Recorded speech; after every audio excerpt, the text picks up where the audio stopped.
bienvenida en el día de hoy a nuestro usual conversatorio del último sábado de cada mes. Alianza en Acción es un grupo que está organizando diferentes eventos como este en beneficio de la comunidad en general, de la familia y del desarrollo de todas las personas a nivel de la comunidad.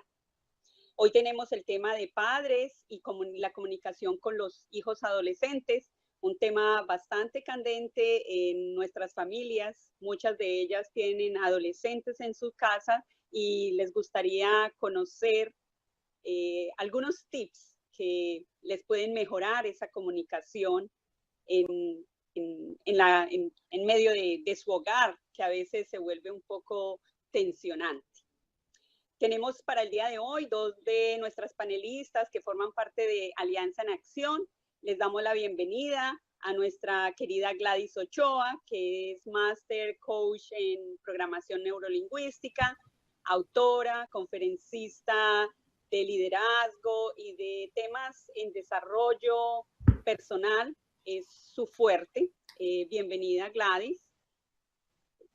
Y nuestra compañera Isabel Imbrogno, que también es facilitadora de procesos de cambio y coach en PNL. Particularmente les puedo decir que es muy buena en los cambios de percepción. Y también le damos la bienvenida a Isabel. Muchas gracias a todos y gracias a ti, Luz Amanda, por este conversatorio. Gracias. Bueno, y tenemos una invitada muy especial en el día de hoy. Realmente la doctora Iris Yankelevich, que es psicóloga, trabajadora social, bueno, tiene estudios en filosofía, arqueología, en educación elemental. Bueno, realmente tenemos una experta en el tema de hoy, tiene una experiencia vasta en escuelas, en la educación de la ciudad de Nueva York, tiene su propia compañía, en donde es fundadora, creadora y directora de la parte clínica también, que es Yankelevich, Yankelevich Educational Services. La podemos encontrar realmente en Nueva York, está ella ubicada y cualquier indicación, pues también a través de este medio van a encontrar cómo contactar. Le damos la bienvenida y las gracias infinitas a Iris por poder compartir con nosotros, con la comunidad en general, todos los conocimientos que tiene para nosotros en el día de hoy. Bueno, quisiera empezar con una definición acerca de lo que es la comunicación, por lo menos lo que nos dice el diccionario.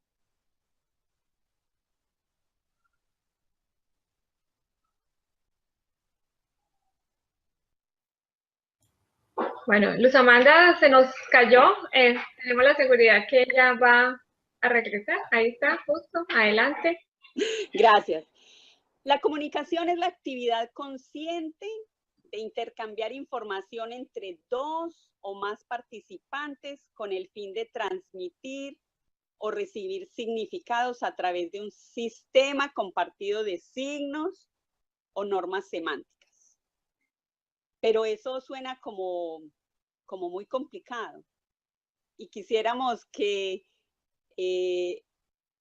la doctora Iris nos diera hoy como un acercamiento hacia eso, hacia lo que puede ser eso en la forma real que tenemos dentro de nuestro hogar. Cómo puede cambiar esa comunicación a través del tiempo con nuestros hijos, con nuestros pequeños.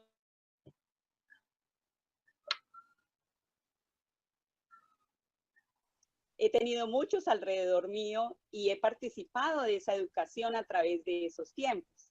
Entonces, cuéntanos, Iris, ¿de qué se trata esta comunicación con los hijos y cómo cambia a través del tiempo? Bueno, primero quiero agradecerte, Luz, por esta invitación antes de contestar tu pregunta, porque de verdad es un placer y un honor para mí poder participar con ustedes hoy. Me parece que es algo grandioso esto que están haciendo. Y bueno, en realidad quiero realmente agradecerte. Y yendo a la pregunta, una de las cosas que hay que tomar en cuenta es que cuando los niños comienzan la pubertad y luego la adolescencia, alrededor de los 9, 10, 11 años, porque cada vez comienza la adolescencia más temprano. En mi época comenzaba a los 13 o 14, después empezó a comenzar en la época de que mis hijos crecieron y comenzaba a los 12 o 13, después a los 11 o 12 y ahora ya está empezando a los 9 o 10. La pubertad se define como el momento de los cambios hormonales, de los cambios físicos del niño, que va pasando de un niño a un adulto. Es decir, la mujer comienza a tener, la mujercita, su menstruación, el varón comienza a tener sus eyaculaciones, o sea, hay cambios de tipo hormonal y físico muy visibles, como la aparición del vello en el púber, en las axilas, y los cambios psicológicos es lo que nosotros denominamos adolescencia.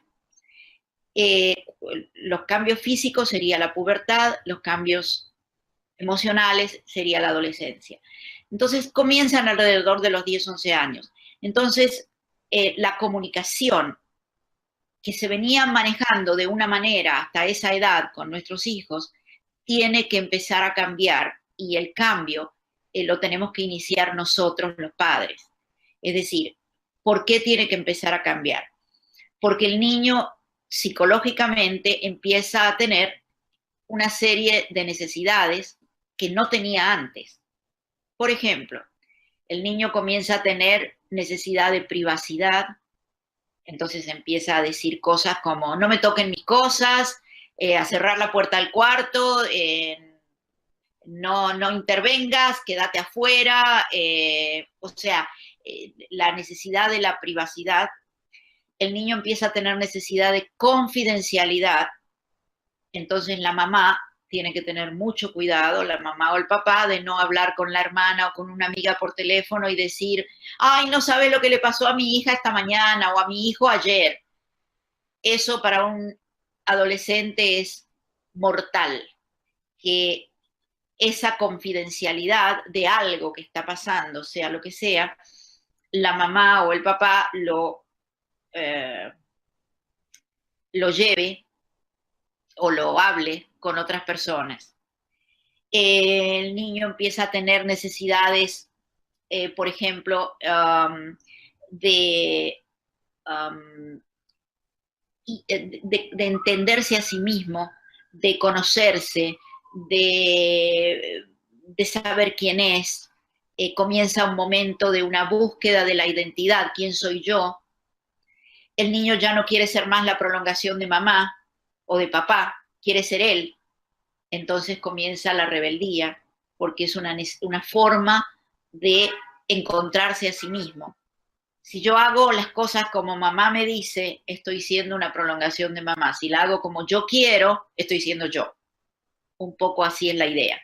Entonces, todas estas necesidades exigen o requieren un cambio en la comunicación, porque ya los padres no les va a dar el mismo resultado cuando le dicen al niño, haz esto, haz lo otro, ve para acá, lleva esto para allá.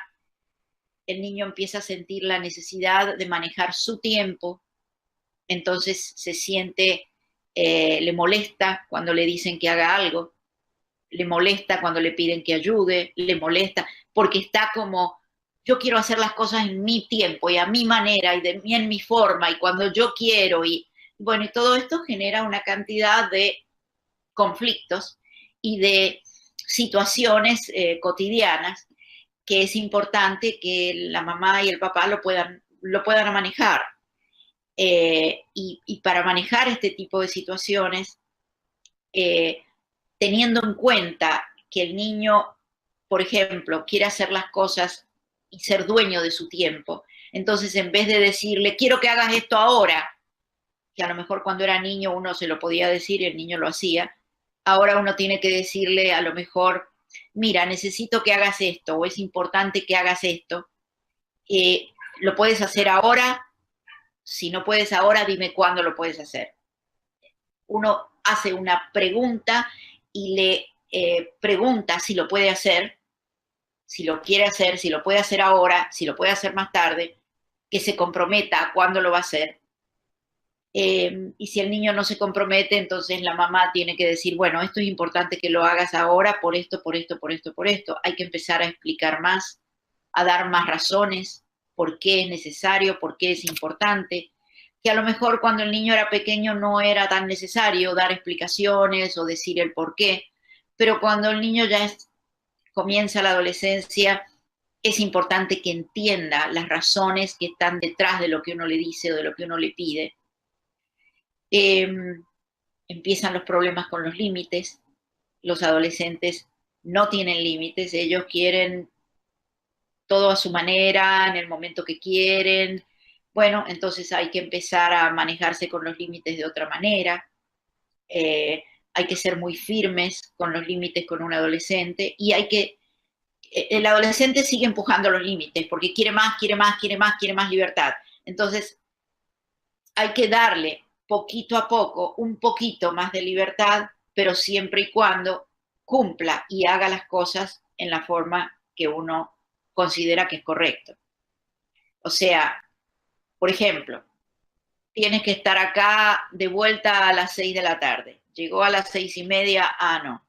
Entonces mañana o este fin de semana no vas a ir de nuevo a la casa de tu amiga porque no cumpliste con el horario. O sea, uno puede ir poco a poco extendiendo a lo mejor el horario de llegada. Si el niño cumple y llega a las 6 durante un cierto tiempo, bueno, va a empezar a pedir, ay, pero yo quiero llegar más tarde porque mis amigos se reúnen y se quedan hasta más tarde y comen una pizza y porque yo tengo que volver tan temprano. Entonces, si él cumple, uno le puede decir, bueno, puedes empezar a volver a las 7, pero siempre y cuando cumpla con lo que está, con el límite. O sea, la expansión de los límites debe ser gradual, como el ejemplo de los horarios para volver, o como el ejemplo de a la hora de acostarse. Uno puede ir como estirando poco a poco, pero siempre y cuando el niño cumpla. Los límites empiezan a abrirse un poco.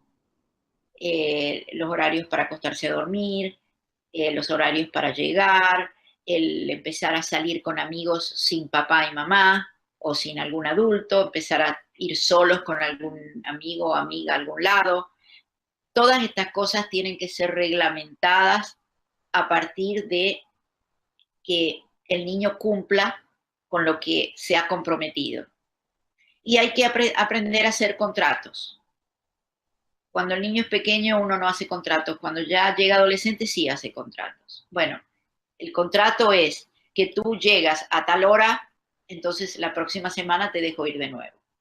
El contrato es que tú te acuestes a las 10 de la noche y si no te acostaste a las 10 de la noche y no te acuestas a las 10 de la noche, entonces no va a haber tal beneficio o tal privilegio.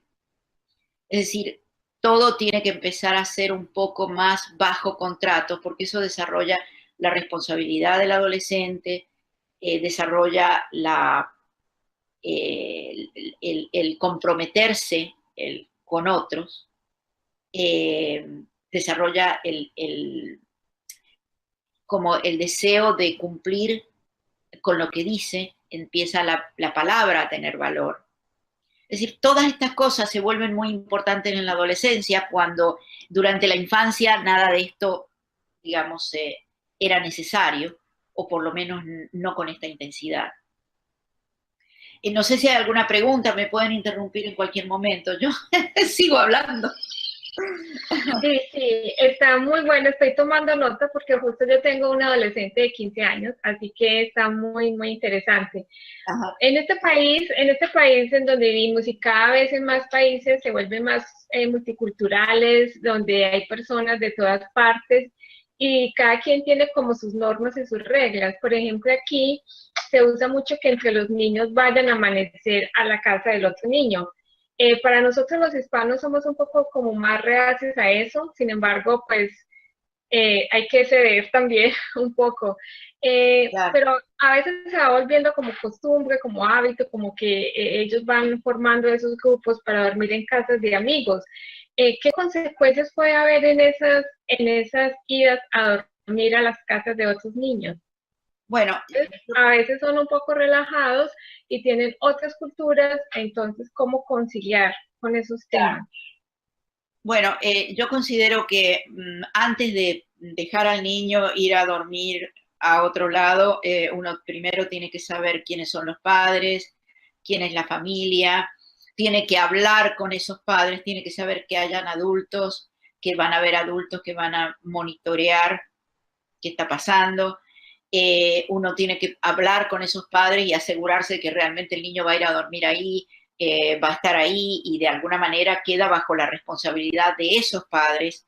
Es decir, hay una serie de pasos que uno debe hacer antes de permitirle ir a dormir. Es decir, no es la cosa ni decirle que no todas las veces, ni decirle que sí todas las veces. Tiene que haber, algunas veces va a ser no y algunas veces va a ser sí. Entonces uno le explica al adolescente, bueno, estos son los requisitos que yo requiero para dejarte ir a dormir. Primero tengo que conocer a los padres, segundo tengo que hablar con los padres, tercero tengo que saber quiénes son, y si yo considero que a mí me da confianza que tú vayas a dormir a esa casa, yo te voy a permitir ir. Si yo considero que no me da confianza, pues no vas a tener el permiso. O sea, que el niño de antemano vaya sabiendo que va a haber, a veces sí, a veces no. Y no es todo o nada, sino que es acorde con la situación y si la situación me da confianza y me da tranquilidad, porque no tiene sentido dejar ir a dormir al niño y nosotros pasarnos toda la noche despiertos, preocupados porque no sabemos qué es lo que puede estar pasando, quién es la familia, qué es lo que está sucediendo allá, si los niños están solos o están monitoreados o si, qué sé yo, están haciendo cualquier cosa que no es en beneficio de ellos. Entonces, con el adolescente uno tiene que hacerle saber siempre que hay cosas que sí y cosas que no. Y que está a criterio de uno decidir si sí o si no. O sea, en última instancia es el criterio de uno. Obviamente uno no puede decirle siempre que no, porque eso es parte de la socialización en la actualidad. Pero tampoco le puedo decir siempre que sí. Tú tienes razón, Iris. Yo también tengo un adolescente y no es fácil, sobre todo en estos tiempos que sabemos que en nuestra sociedad todos los días abundan y abundan mucho más los divorcios y nos toca muchas veces asumir el papel de papá y de mamá. Entonces es una labor un poco mucho más compleja porque si antes había una autoridad, ya después esa cabeza del hogar no está allí, entonces le asume uno esa dualidad de funciones.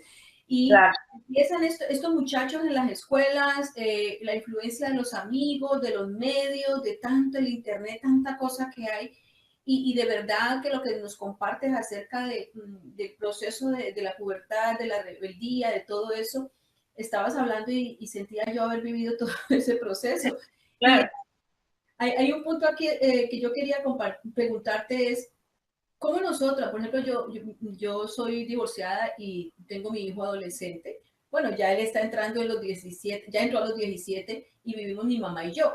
O sea, las dos mujeres y él. Así que ha sido todo un proceso para poder dar el paso del divorcio, de ya él estar con dos mujeres aquí lidiando la situación, lo de afuera.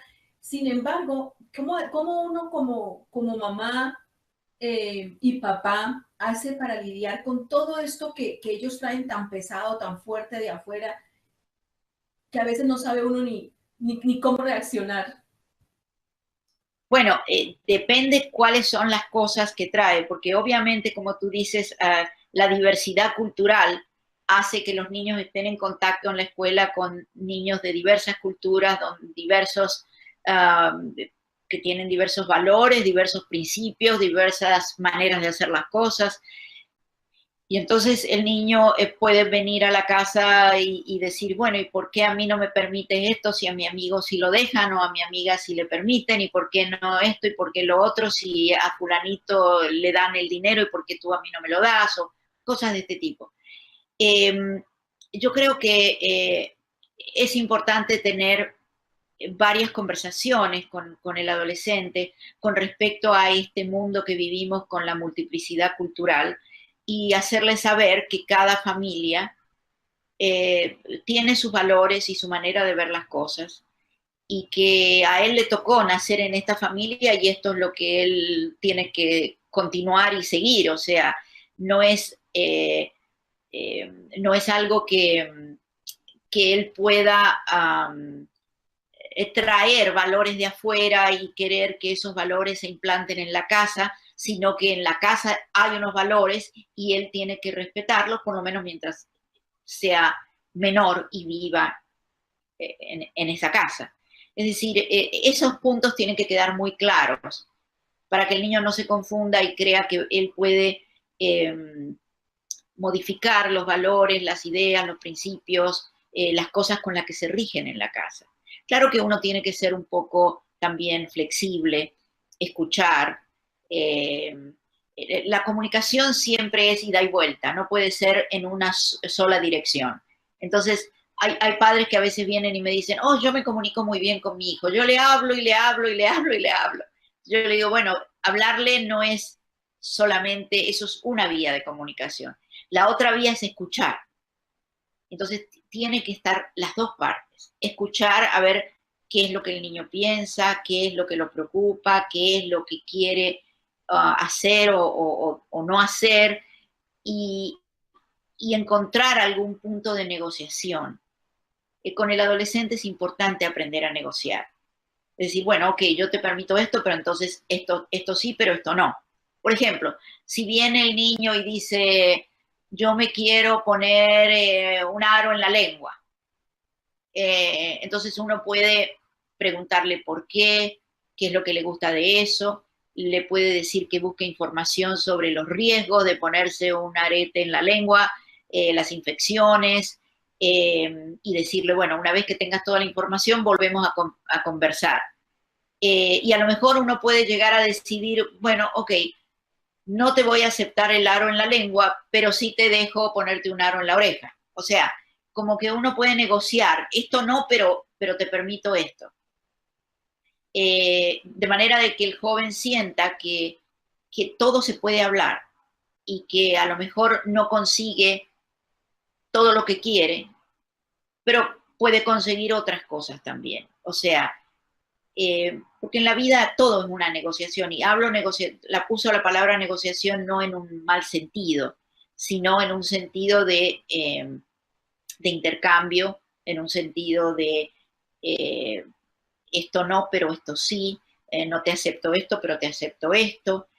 Es como que uno tiene que estar permanentemente en ese juego con el adolescente. Es decir, no te puedes ir a dormir a las 12 de la noche en día de semana porque después no te puedes levantar en la mañana, pero sí te puedes ir a dormir a las 12 los fines de semana. Entonces, esto sí, esto no, depende de la situación, depende del momento, y ser claro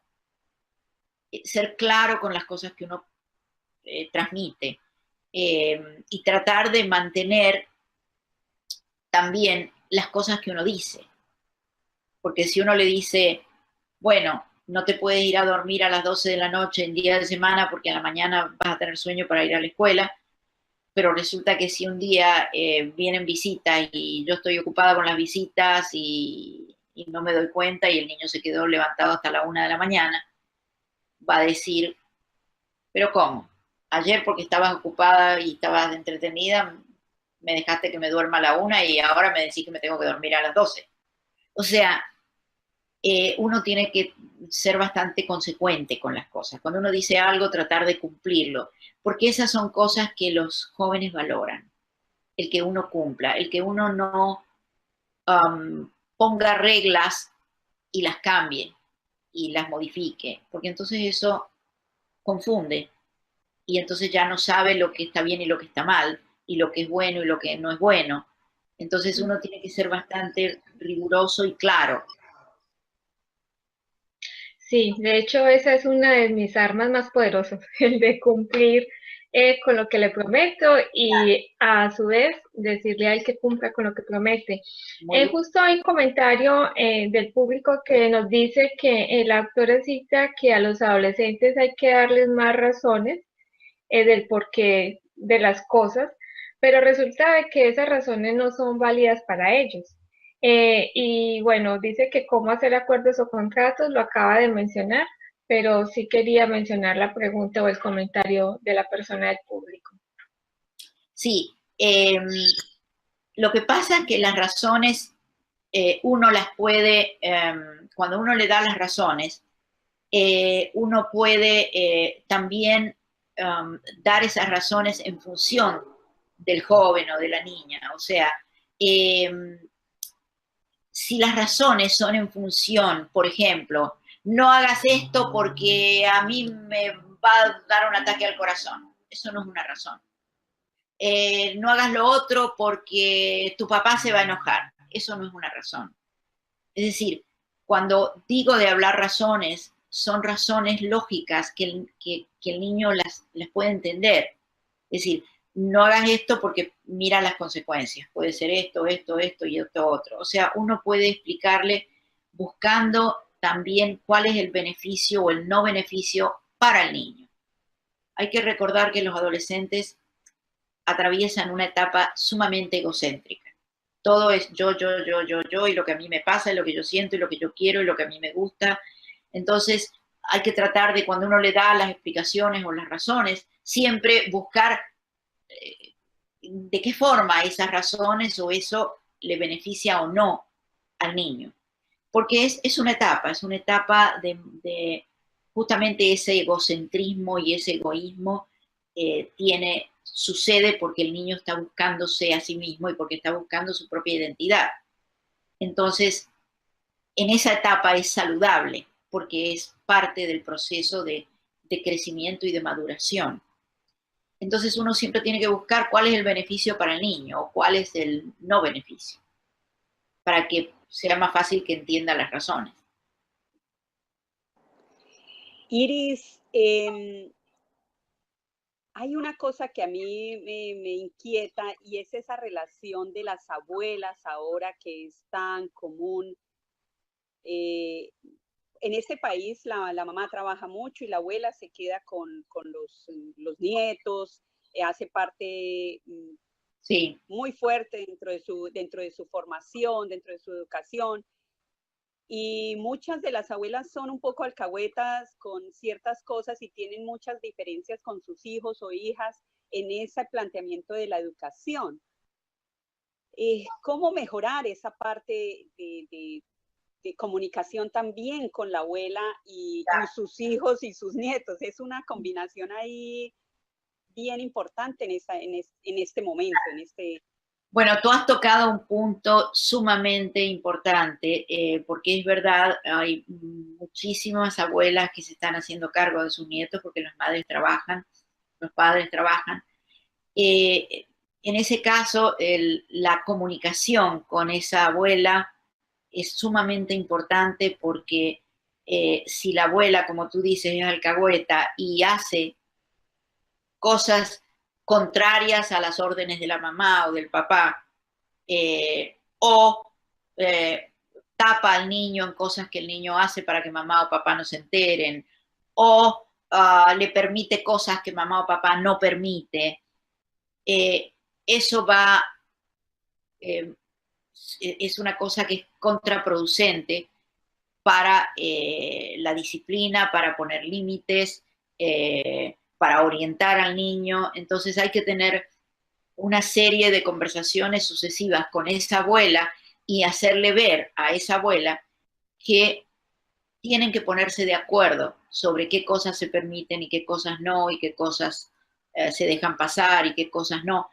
para que haya como una unidad entre la mamá, el papá, la abuela. Es decir, lo peor que hay en la educación y en el crecimiento de un niño es encontrar personas adultas que están en desacuerdo sobre los límites, sobre lo que se permite, sobre lo que no se permite, porque entonces el niño dice, bueno, entonces si aquí es acorde con quien lo diga o con quien esté, si está mi abuela me deja entrar al internet, si está mi mamá no me deja, o si está mi abuela puedo salir, pero si está mi mamá no puedo salir. Si el niño se da cuenta de eso, que además se dan cuenta enseguida, empieza a manipular las situaciones y a perder como la noción de lo que está bien y lo que está mal, lo que se puede y lo que no se puede. Entonces, tiene que haber una unidad entre los padres y esa abuela en cuanto a criterios, y para eso se requiere muchas conversaciones con esa abuela, para ponerse de acuerdo. Sí, poner de acuerdo casi que 3 generaciones. Sí. Nos llega otra pregunta, dice que acerca de la privacidad del niño, que esta señora tiene una niña y que mantiene la puerta cerrada, forma parte de su privacidad, pero que ella siente que se va aislando de la familia. ¿Cómo manejar ese tema? Preguntan. Claro, bueno, es un punto bien importante. Es muy común que los niños hagan eso. Y lo que hay que hacer es que, es como decía antes, no se puede permitir todo, ni se puede no permitir nada. Porque los dos extremos son malos. Por ejemplo, uno puede llegar a un acuerdo con esa niña, de decirle, bueno, mientras tú estés haciendo la tarea, te dejo que te quedes encerrada en tu cuarto, pero en cuanto termines a las 7 de la tarde, quiero que abras la puerta, quiero que bajes a la sala, quiero que estés con nosotros, que participes de las conversaciones, de la vida familiar. O sea, no se le puede permitir que se aísle completamente, ni se puede aceptar, digamos, que haga como ella quiera, ni se puede tampoco no dejarla que tenga esa mínima privacidad. Los jóvenes necesitan de esa privacidad y no es porque estén haciendo algo malo. Muchas de las veces esa privacidad tiene que ver con esa necesidad de encontrarse a sí mismo, de encontrar lo que le gusta, de estar en contacto consigo mismo. Pero todo tiene un límite. O sea, si la niña llega de la escuela, se encierra en su cuarto y uno no la ve más hasta el otro día, eso no es saludable. Hay que hacer un balance. Siempre hay que buscar como esos puntos medios. Y esos puntos medios se buscan en una conversación con la niña. Y hablando de puntos medios, hay una parte de esta etapa de los jóvenes y es la parte de la adolescencia, que yo diría que es una de las que más nos pone a estar alerta, ¿no? Porque hay tantos cambios y tantos cambios como para ellos, ya siente uno que como que se le van de la mano a uno, ya no son eso que uno se acostumbró a ellos a ser más obedientes y ahí, entonces eso es para uno también es un proceso bastante muy fuerte, sí. Bueno, de asimilar, pero eso es parte de nuestro crecimiento también. Y hay una de las cosas que, hay una de las clientes mías, recordé esa pregunta de ella, es que ella manifiesta que su hija mantiene a toda hora con mucho mal genio, como una rebeldía sin causa, como que ella dice, no, pero si yo negocio con ella, si yo trato de no darle, digamos, opción para que mantenga enojada, pero si se le da malo, si no se le da el gusto, también. Así que dice ella que no tiene como que ni idea de cómo manejar esos temperamentos de ella. Y entonces, claro, bueno, primero hay que ver, la mamá tiene que, en este caso, explorar cuál es la raíz de ese enojo. El enojo o la rabia, el anger, como decimos en inglés, es acumulativo y muchas veces puede haber un enojo con alguna situación que está pasando en el hogar y se manifiesta en pequeñas cosas cotidianas. en enojarse por cualquier cosa, si le dan o si no le dan, o si le permiten o no le permiten, por todo se enoja. Pero en realidad aquí hay que mirar qué está por debajo, cuál es la razón de ese enojo, y tratar de resolver ese problema que es la razón del enojo. Es decir, por ejemplo, les voy a dar un ejemplo que quizás no tiene nada que ver, pero sí explica este tema. Si hay un chofer de un ómnibus, o sea, que está manejando un ómnibus, en la mañana se peleó con la esposa y está furioso con la mujer, se va a trabajar, sube a alguien al ómnibus, es una mujer que tiene el corte de pelo parecido a la mujer, entonces el chofer le grita y le contesta mal. Y la mujer dice, pero si yo no dije nada, pero ¿qué pasó? O sea, la descarga del enojo se hace con otra persona en una situación que no tiene nada que ver, en una situación de lo más trivial y de lo más sin importancia, pero porque hay un enojo que está ahí adentro, que tiene que ver el enojo con la mujer de la mañana. Con los niños es igual. A lo mejor está enojado ese niño porque hay alguna situación familiar que lo está afectando, y entonces se va a manifestar ese enojo en las pequeñas cosas. Entonces hay que ir al fondo y mirar a ver, bueno, ¿qué puede ser lo que está enojando a este niño? El enojo es una manera de encubrir el dolor.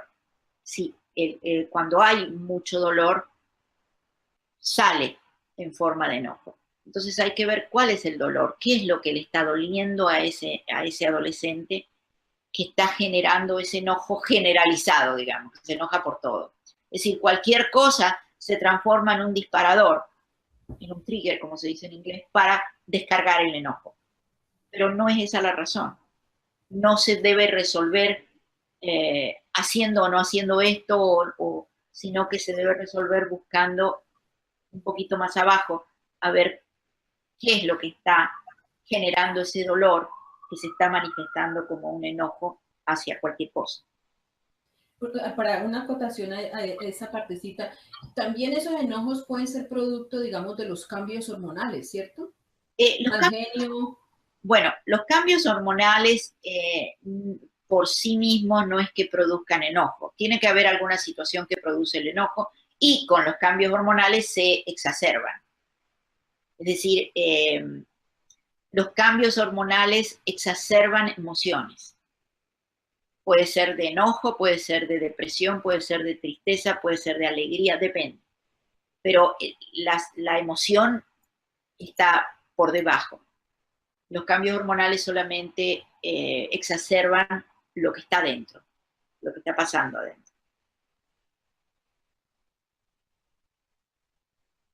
¿Hay alguna? Ok, sí, tenemos otra pregunta. Hay una señora que dice que cómo escoger a un buen psicólogo sin que traiga conflicto familiar, que porque en su experiencia en alguna ocasión, en vez de haber sido una solución, fue un conflicto. ¿Cómo escoger un buen psicólogo?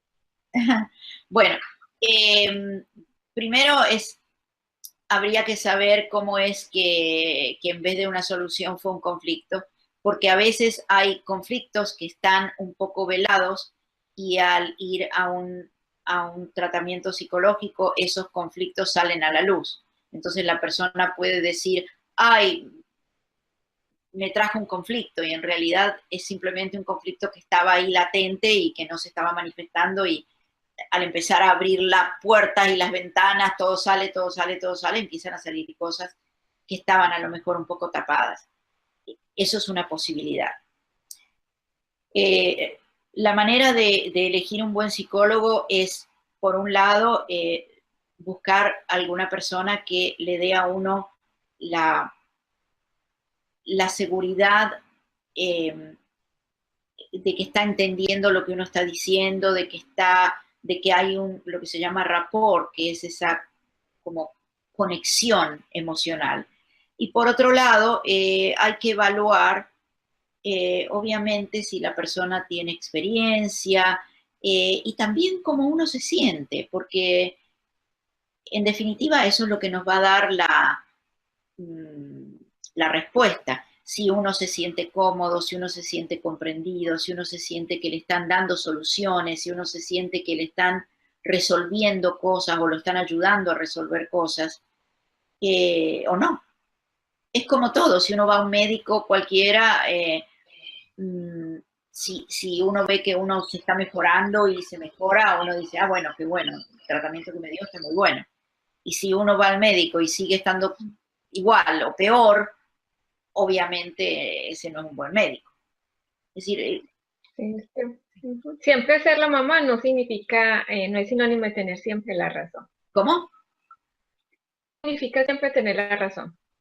También exactamente. Hay que hacer cambios a nivel personal también. Muy bien, gracias. De nada. ¿Hay alguna otra pregunta que esté ahí? A mí hay otra cosa que me inquieta. Yo me he acomodado, bueno, yo he sido mamá tía de algunos también y de algunas otras a mi alrededor, como les contaba antes. Y me inquieta un poco la parte de la tecnología. Me he acomodado en el sentido de que, bueno, yo le escribía o llamaba a alguno de estos chicos y nunca me contestaban. Sin embargo, les mandaba un mensaje y inmediatamente tenía retroalimentación casi que inmediata. Claro. Entonces, bueno, hay que acomodarse un poco a lo de ellos también y aprendí a hacerle las preguntas por texto, de manejar un poco eso. Sin embargo, me sigue inquietando el tiempo en que los chicos pasan en las computadoras y con los electrónicos. Es algo que yo me siento un poco incómoda cuando los veo todo el día en eso. Bueno, eso definitivamente es algo que hay que poner los límites. No es posible que un niño se pase todo el día con el teléfono o con la computadora frente a una pantalla. No es saludable, en muchos sentidos no es saludable. Entonces hay que aprender a ponerle límites. Por ejemplo, si el niño, los niños, ellos mismos no saben todavía ponerse límites. Un adolescente no sabe cómo limitarse a sí mismo todavía. Entonces, uno es el que tiene que enseñarle cómo se hacen los límites. Entonces, a veces uno tiene que ser un poco firme y en ciertas cosas para poner los límites. Por ejemplo, se le puede decir, bueno, a las 10 de la noche me entregas el teléfono. Los niños, si tienen la computadora en su cuarto, yo no lo recomiendo tener en su cuarto ni computadora ni televisión. Esas cosas tienen que estar en un lugar, digamos, visible para que el niño, digamos, los padres puedan ver el tiempo que está, cuánto está. Y hay que ponerle horarios. Bueno, si vas a estar chateando en la computadora en un chat con amigos, bueno, 1 hora y se apaga. El teléfono a la noche me lo das, porque si no se queda toda la noche a lo mejor con el teléfono mirando videos o hablando por teléfono o entrando al internet. Es decir, uno tiene que tener el control sobre la tecnología, no ellos, hasta que sean adultos y hasta que ellos puedan tener ese control. Así como uno no le da, qué sé yo, el control del auto o el control del dinero, de la misma manera uno no le puede dar el control de la tecnología. Es decir, la tecnología es un privilegio que el niño tiene y uno se lo da con medida. Y esa medida uno la tiene que ejecutar. ¿Qué quiere decir? Si está en la computadora, si está con un videojuego, yo no recomiendo más de 1 hora con un videojuego. Entonces se compra un timer de esos de la cocina y se pone 1 hora. Y cuando el timer suena, ¡rin!, que se escucha por toda la casa, ok, se cierra la computadora, no más videojuegos hoy. O sea, uno tiene que establecer el sistema de los límites. Por ejemplo, cuando se sientan a comer, no puede estar comiendo con el teléfono mirando la pantalla del teléfono. Si se sienta a comer, bueno, entonces deja el teléfono o me lo entregas a mí. Mientras comemos, yo tengo el teléfono.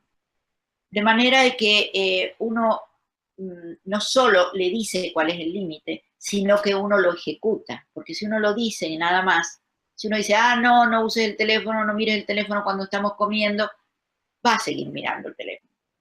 Y si uno le dice, no estés en el teléfono después de las 10 de la noche porque es tarde, porque tenés que dormir, va a estar igual, porque el niño no se puede limitar a sí mismo. Todavía no está listo para limitarse. La autolimitación surge ya cerca de los 18, 20 años, cuando ya se supera la adolescencia, y si ha habido límites desde afuera. Cuando los límites vienen desde afuera, luego el niño puede limitarse a sí mismo. Pero si los límites no vienen desde afuera y no se ejecutan, entonces las palabras no tienen valor, porque uno dice algo y no se cumple. Entonces, bueno, definitivamente mucha tela de dónde cortar acerca del tema. Así. Muchas preguntas para hacer y cada vez que vamos hablando van surgiendo, por lo menos en mí, bastantes. Sí. Tenemos el tiempo limitado y quisiera, para ir cerrando un poco, que Isabel y Gladys nos compartieran esa idea con la cual se quedan hoy después de este conversatorio. Una idea principal que les llamó la atención.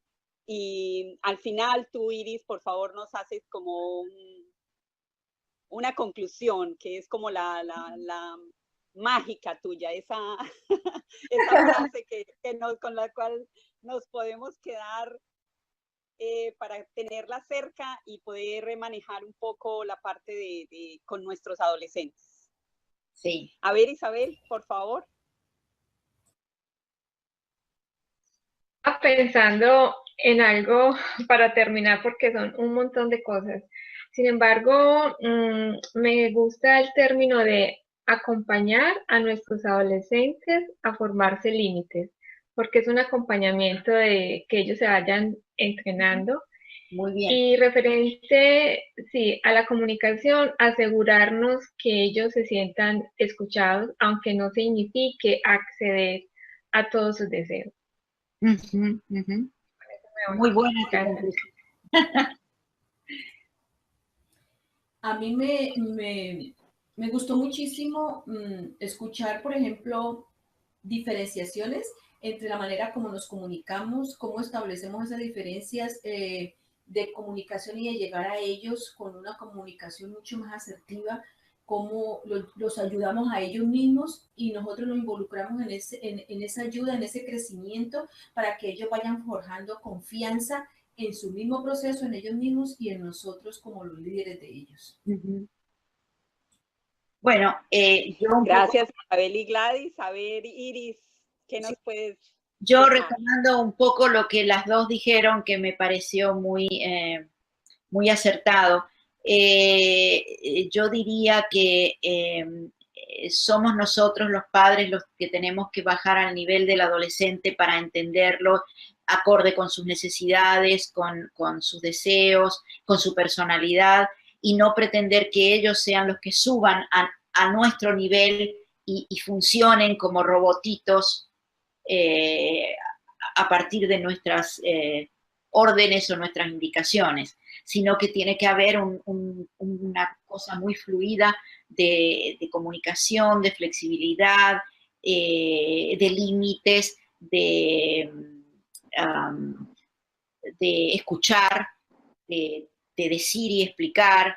Es decir, todo esto forma parte de esa comunicación con el adolescente, y siempre tener en cuenta que el adolescente está pasando por una etapa en la que tiene miedos, inseguridades, está buscando su propio ser, está buscándose a sí mismo, está descubriendo el mundo. O sea, es una etapa compleja, difícil para el niño, y ese acompañamiento que nosotros podemos hacer en este proceso es sumamente importante para lograr buenos resultados, ¿no? Para que sean buenos seres humanos adultos el día de mañana. Gracias, Iris. Bueno, yo algo, me gustó mucho y lo anoté desde el principio, a pesar de que no lo habías dicho como tal, es la parte de negociación. Yo pienso que esa negociación desde el amor que uno le tiene a estos chicos es fundamental para que la comunicación sea fluida y logre tener un efecto real en los chicos. Y plantearles a las personas que nos escuchen que las limitaciones y ser fuerte o un poco estricto con esas decisiones y esas negociaciones que estamos haciendo con estos chicos no significa desamor. No nos podemos sentir culpables porque ese chico se llenó de lágrimas en determinado momento porque yo estoy haciendo cumplir la negociación que planteamos desde el principio. Que es lo que sucede mucho con las abuelas y con algunas madres cuando no están mucho con sus hijos. Se sienten culpables cuando les dicen que no a sus hijos por alguna razón. Yo pienso que si todas estas cosas se dan desde el amor, desde las mejores intenciones para beneficio tanto de ellos como de toda la familia, hay que seguir adelante. Y esa parte de negociación, como les digo, me parece muy importante. Hablar, sentarse a hablar, mirar las razones y explicar qué es lo que está pasando entre nosotros. Así es.